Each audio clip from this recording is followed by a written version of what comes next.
I wish I had not waited 14 years. Somebody said if you want to lose something, lose money.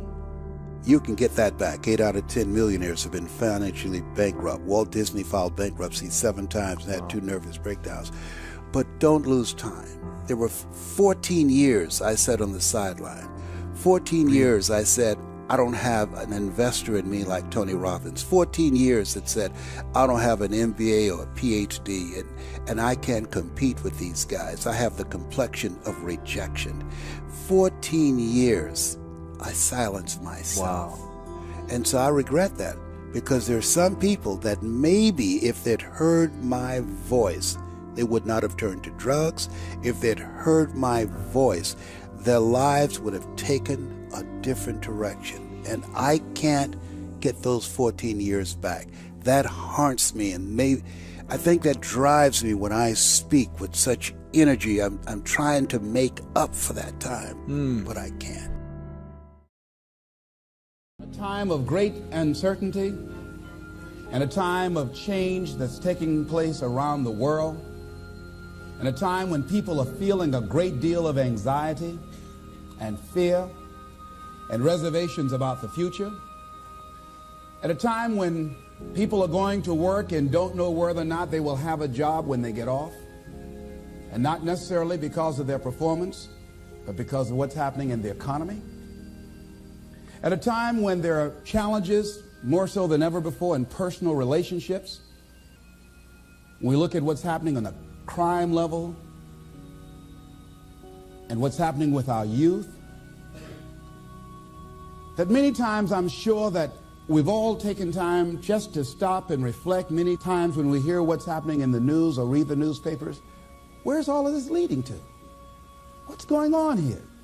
And so I think that now more than ever, we must begin to look at what are the things that we can do that would put us on some firm footing in life, that will enable us to do some things and use some powers that we have, that many of us go through life never ever discovering that we have those things going for us.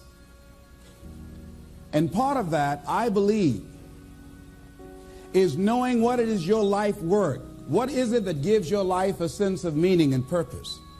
Because once you find that, it puts you in your power place. See, if you know what your life work is, I encourage you to start working on it. If you can't do it all at one time, do just a little bit of it. And if you don't know what it is that you showed up to do, if you don't know why you're here, I encourage you to find out what your purpose is here. What is the meaning of your life? What will be different? Have you ever asked yourself that question? I've done that. I remember coming from a friend of mine's funeral, and I was reflecting on how much time I had left. And I went for a walk in a park thinking about this guy whose life was so promising. And I mean, he wasn't an old guy. He was quite young, in fact. And I thought about all of the things that he said he was going to do, and he never got a chance to do those things. And I started thinking about my own life and how much time I had left to do the things that I would like to do. And at that time, I wasn't sure what my life purpose was, what my life's work was. I wasn't sure about it at that time. And I thought about it quite a lot. I had some idea, but I wasn't convinced. That I don't think I felt worthy. I didn't believe that it could be me to do this kind of work that I'm doing right now. And I say to you that if you begin to take a conscious effort to find out what it is that you're supposed to do, I say that it can literally save your life. I said that it can literally save your life. I was telling a group of people of a study that was conducted. Dr. Larry Darcy, who wrote a book called Recovering the Soul, he said, human beings are the only living species that has achieved the dubious distinction of dying or having a stroke or a heart attack on a certain day. If you ask most people, what would you say the primary cause of why people will have a heart attack or stroke? Many people will say, well, because they smoke cigarettes, or because of high cholesterol, or because of stress, or because of obesity, and all of those things are contributing factors. But ladies and gentlemen, more heart attacks take place in this country on Monday morning between 8 and 9 a.m. That's when the majority of people who have their first heart attacks have them. 85% of the American public, according to recent studies, are going to jobs that they hate, working on jobs that do not challenge them. They get sick thinking about going. Migraine headaches. After the Sunday afternoon football game or 60 minutes, the anxiety began to build. And come Monday morning, they drop dead of a broken heart. Some of you ought to think about not going to work on Monday.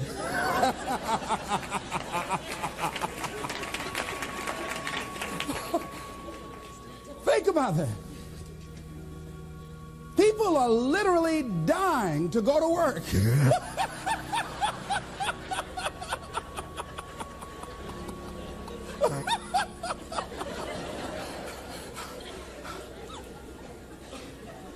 Because, see, when you go to a job and you already know how far you can go, you can already see that proverbial glass ceiling. It's like going to a movie when you've gone in the middle of the movie. And you've seen the end, and you sit there for it to start all over again, but something is missing. You know what the outcome is going to be. You can't get excited about going through that movie all over again. Am I correct? See, when you're going someplace and you already know how much you're going to make, you already know how far you can go, you're in a dead-end position. It erodes your self-esteem. It lowers your sense of yourself. It creates an inner turmoil. It creates an emptiness in you. So I say that your life is worth finding what it is that you're supposed to do.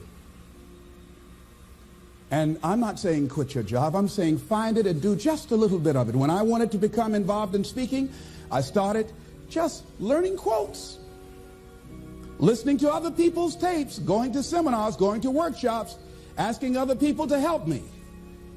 Just start working at it just a little bit, but do find out what your work is and hold on to it and don't let your dream go. Don't let it go. See, and here's something else I want you to begin to look at. Why is it that most people don't pursue their dreams or don't do better than what they're doing if they're capable of doing it? I think that many of us don't go the next step because we don't know what to do yet. And I say that the reason that we don't even explore the possibility of what to do is because subconsciously we don't believe that it can happen for us, and we don't believe that we deserve it. So here's what I'm suggesting. How much time do you spend working on you? How much time do you spend every day working on your dream? In the last 90 days, how many books have you read? In the last year, what new skill or knowledge have you acquired? What kind of investment have you made in you? So I'm saying that as you begin to look at where you want to go, if you want to make it today, and things are changing so fast you have to literally run to stand still, I'm saying that you've got to make some conscious effort to begin to work to develop you. Here's something else. Most people are not living their dreams because of fear, ladies and gentlemen. I was in Columbus, Ohio yesterday speaking for a particular Ohio department. A young lady named Karen who greeted me, who organized the event. Very talented, very skillful. And she was talking about she wanted to become involved in the consulting business. I said, why aren't you doing it? I said, you have the abilities. I said, you're not here because they like you. You're here because you're doing the job. You're making things happen. And she came up with all kinds of ideas, but finally she said, I guess I can't see myself doing it. I guess I'm afraid. Fear, limited vision, and lack of self-esteem is what keep most people doing things they don't want to do. I flew from Columbus, Ohio to Denver, Colorado to a major communications company. And the person that picked me up at the airport told me about the fact that the company was planning on having a major downsizing, and they offered some of the employees there an early retirement, and some of them will earn as much as $300,000. And they said, this is the last time that you can take this offer. If you don't do it, when we have the downsizing, you might be among those who will lose their jobs, and all you will get is your severance pay. And only 50% of the people who were eligible to take the $300,000 took it. The others were afraid to take a chance on themselves. The others couldn't see themselves beyond that company. They couldn't see life after that company. The same reason that people stay in relationships where they're abused or they're unhappy or it's unfulfilling. They can't see themselves beyond that relationship. They can't see themselves enjoying life without that person. They think that this is all that they can do. The same reason that people get stuck at a certain level in life. They can't see things being better for them. And they think that this is it and this is all they deserve. This is all they've ever seen. It's been passed on to them. And they think that this is it for them. Oh, no. I was looking what Dr. Blanton, Smiley Blanton, who is a colleague of Dr. Norman Vincent Peale, what he said about fear. He said, fear is the most subtle and destructive of all human diseases. Ladies and gentlemen, fear kills dreams. Fear kills hope. Fear put people in the hospital. Fear can aid you. Fear, ladies and gentlemen, can hold you back from doing something that you know within yourself that you're capable of doing, but it will paralyze you. And it seemed like you're in a hypnotic spell. And I ask you a question, what is the benefit? What's the benefit of allowing fear to hold you back? What's the benefit of giving up on yourself? Of not stepping out on life and taking life on? What is the benefit for you? What's the plus in that? It's one of the things I had to ask myself. So I didn't want to make any mistakes. I wanted everybody to like me. I wanted to be perfect the first time I did something. It's not going to happen. You're going to make some mistakes. You're going to hurt some folks' feelings. You're going to create some enemies whenever you decide that you want to begin to take life on. You've got to ask yourself, how long am I going to allow this to hold me back? I like what Zig Ziglar says. He said, fear is false evidence appearing real. That is an illusion that we create in our mind. It is a state of mind that can be changed. So let's look at how we can begin to take some steps to restructure that fear, to begin to expand our visions of ourselves, to begin to increase our self-esteem. Webster said that self-esteem means confidence and satisfaction in oneself. Look at your life right now. Whatever you've done up to this point in time, your life is working. Whatever you have produced, it came out of you as a result of the kind of person that you have become. It's a result of your choices. It's a result of your consciousness. Now you have to ask yourself, are you satisfied with what you have produced? Is this what you want? Would you like for things to be better than this? Do you believe that you deserve better than this? Or are you content? This is it. You don't have to do anything else. That you've already resigned yourself in life and say, well, I'm happy. I'm not starving like the people in Calcutta. Are you allowing yourself to get off the hook like that? Or do you believe somewhere in the back of your mind or in your heart that there's some other great work for you to do? There's something else that life has for you. And that's why you're here. How do we handle this fear factor? How do we increase our self-esteem? You have to begin to fortify yourself. How do we do that? I believe that you have to begin to consciously monitor your inner conversation and start talking to yourself. Start building yourself up. Sometimes the only good things you will hear about you are the things that you say to you.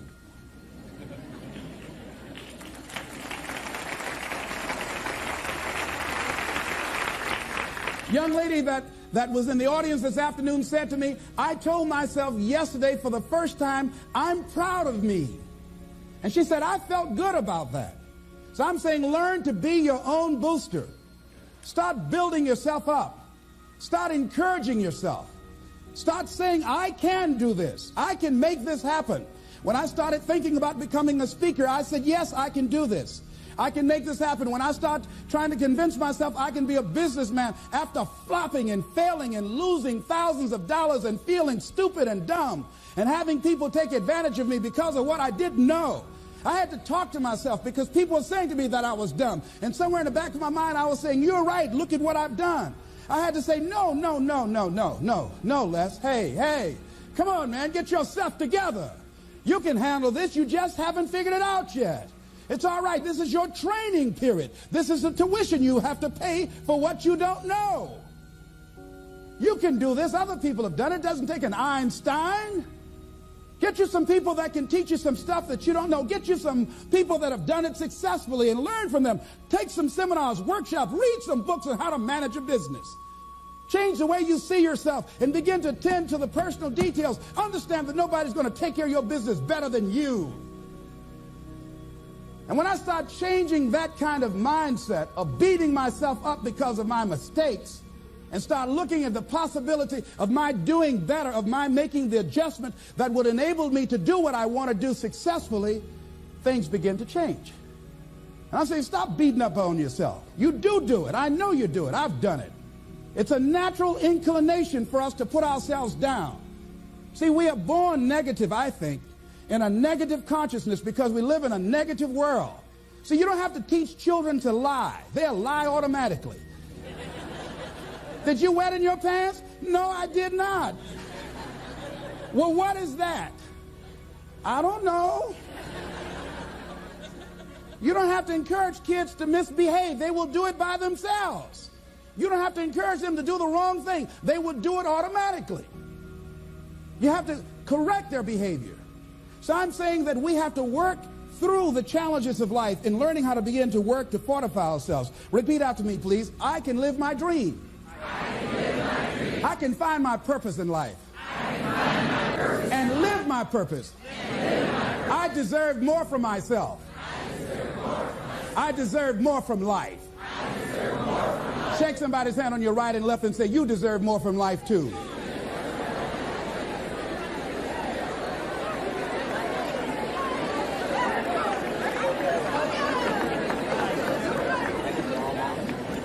Here's some other things, ladies and gentlemen. Begin to guard your mind against negative programming, like turn off the television. Don't watch the news. Don't watch it. I think that more people have a sense of hopelessness and anxiety about life. If you look at the news, you cannot feel good looking at the news. You'll be scared to death. You're scared to go to sleep. I mean, it turns your power down. You've got to be conscious of that. Don't pick up the newspaper and read it. No. Just try this. Just experiment with yourself. Now, if your job depends upon you knowing certain things, let somebody tell you just about those things. But start filtering the stuff you allow to come in your mind. You know that song you used to have? Say, don't let nobody bring you no bad news. I tell my staff, look here, don't tell me any bad news while I'm on the road. Let me handle it tomorrow. I don't like anybody to tell me any bad news at night before I go to sleep. I can't do anything about it anyhow. Why let me go to sleep with that on my consciousness? No, and my staff, they know that. Say, let it wait till tomorrow. And I have a period of time. Tell me bad news between 10 o'clock and 12 noon. After I prayed and meditated and read my books, I'm fortified, I'm ready to handle it. I deal with them and I'm out of there and I'm going on to something else. So you've got to guard the kinds of things that you put in your mind. See, if you don't program your mind will be programmed because human beings are goal-oriented. That's why we die of broken hearts early. That's why we're running through life to early graves. We're going through life, ladies and gentlemen, and I think that Henry David Thoreau said that most men live in quiet desperation. Most of us go through life running scared. Larry DeAndre, who I think is going to be one of the greatest motivational speakers around today, told me a story, a true story of a friend of his that every day when he came home from school, when he would get to a certain block in his neighborhood, there was a neighborhood dog that would chase him. And that dog would start after him barking. Boy, he would run, just running from that dog every day. Finally, he just got tired of that dog chasing him every day. He said, this dog come around here today, I'm going to take a brick or something and bust him in the head. So he was walking home that day, minding his own business. Sure enough, Same area, there was that dog there. And the dog started barking, he started running, he saw a brick and he stopped and picked up the brick and turned around, and the dog got close to him. He realized the dog didn't have any teeth.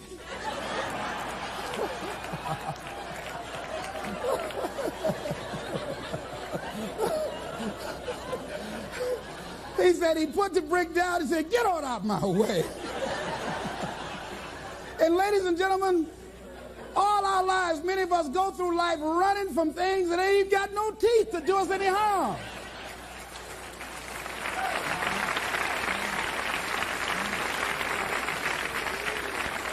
Haven't you been afraid to do something and then after you did it, you say, "Whoa, if I'd known it was this easy, I would have done it before"? Haven't you ever had that experience? Raise your hand. Absolutely. So we created this in our minds, false evidence appearing real. We made it real in our minds. That's why Churchill said there's nothing to fear but fear itself. That's the destructive monster. So turn off things that can contribute to your fear. Turn a deaf ear to people that all they can do is talk about how negative things are because they have bought into the consciousness of the world.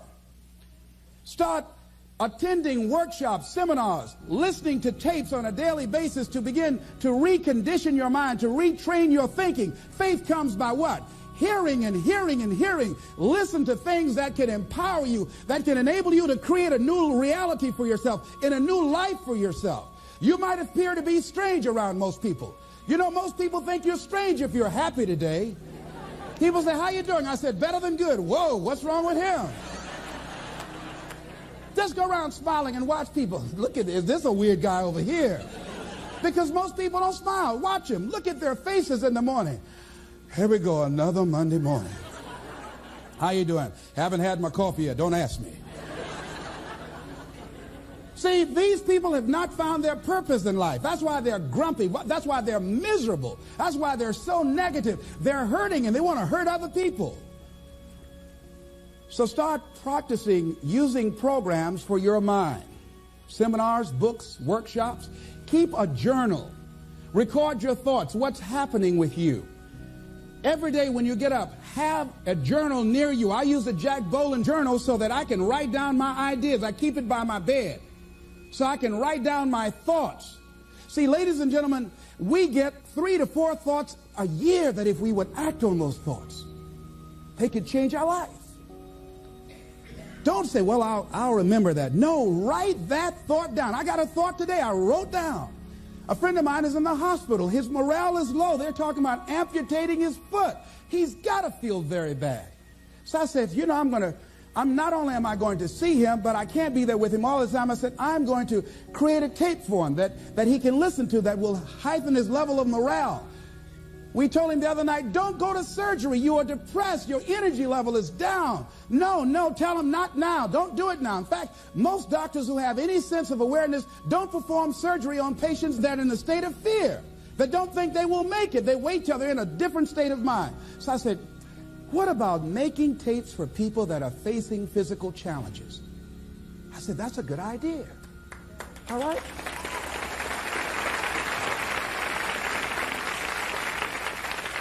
See, there are ideas that can come to you out of things that appear to be negative. I have a friend out of Chicago, just met him. He was 23 years old. And this guy, he went financially bankrupt 2 years ago, ruined his credit. Guess what he decided to do? He found a blessing in it. He wanted to restore his credit. It was very challenging, very difficult. And he realized that a lot of other people during these particular times had ruined their credit. So now he started a credit repair business. Last year he earned over $100,000 helping people to restore their credit. I met a young lady who attends this church, that she was at her father's funeral and she was putting flowers on her father's grave, and she looked around and saw the other grave sites. They did not look well groomed and they were not attended to on a regular basis. She started a grave site maintenance business.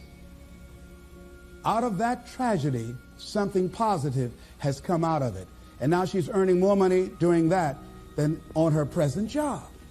What idea are you sitting on? Write your ideas down. And then, once you get that idea, take the leap. Hello? Take the leap. See, a lot of people get the ideas and just walk around with them. Have you ever had an idea and all of a sudden you looked around and somebody had that idea and gone with it?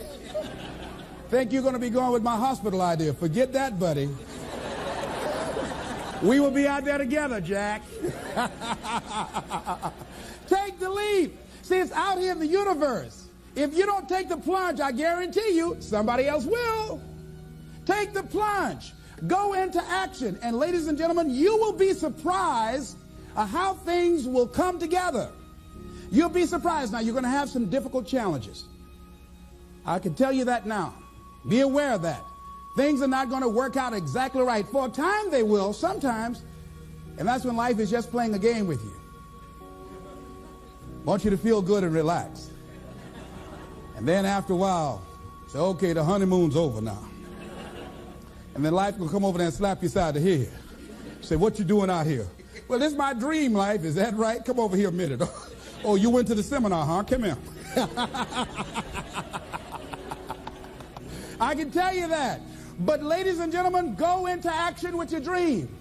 And don't avoid where the fights are. Get in the midst of the fight. And get some hickeys on your head. Get knocked down so you can learn how to fight, so you can hold your position. See, most people don't get out in the arena of life because they don't want to fight. Most people don't get out there because they don't want to get knocked down. They don't want to be dropped to their knees. But see, you're going to be dropped whether you're on the field or whether or not you're sitting on the sidelines. You're going to be dropped.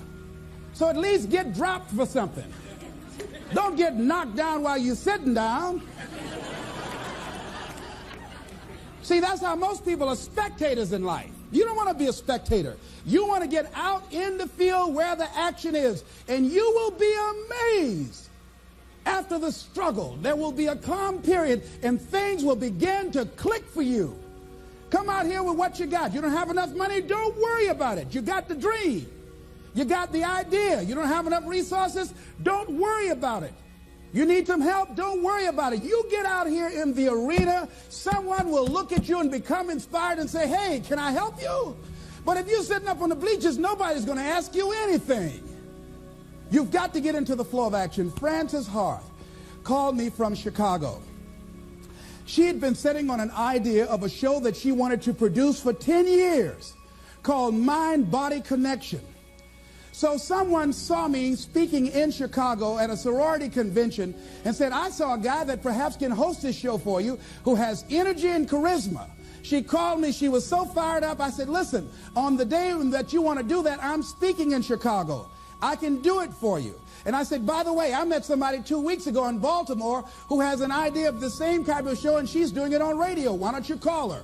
And then she called me back. Who else would you suggest? I said, well, I know Deepak Chopra. He wrote the book called Quantum Healing, and Bernie Siegel. Could you get his number? I tell you what, I have a friend named Jack Boland at the Church of the Day. He knows how to get in touch with him. Call him, and he will give you the number so you can get in touch with Bernie Siegel. That lady started calling all around. Did not have the resources, but she had this idea and dream. And she said the other night when she came before the audience that had gathered in the studio, she said, I feel like I've been pregnant for 10 years. And tonight you're going to witness a beautiful delivery. And it was. She said, I couldn't believe, Les, how things began to happen, how it all began to come together. And how many of you ever started on some dream and you didn't have all your stuff together, but you just went out there with nothing but faith, and things began to happen for you? Raise your hand if you know what I'm talking about. Ladies and gentlemen, those hands up there, it's proof. The proof is in the pudding. These people have demonstrated it. And if they can do it, you can do it.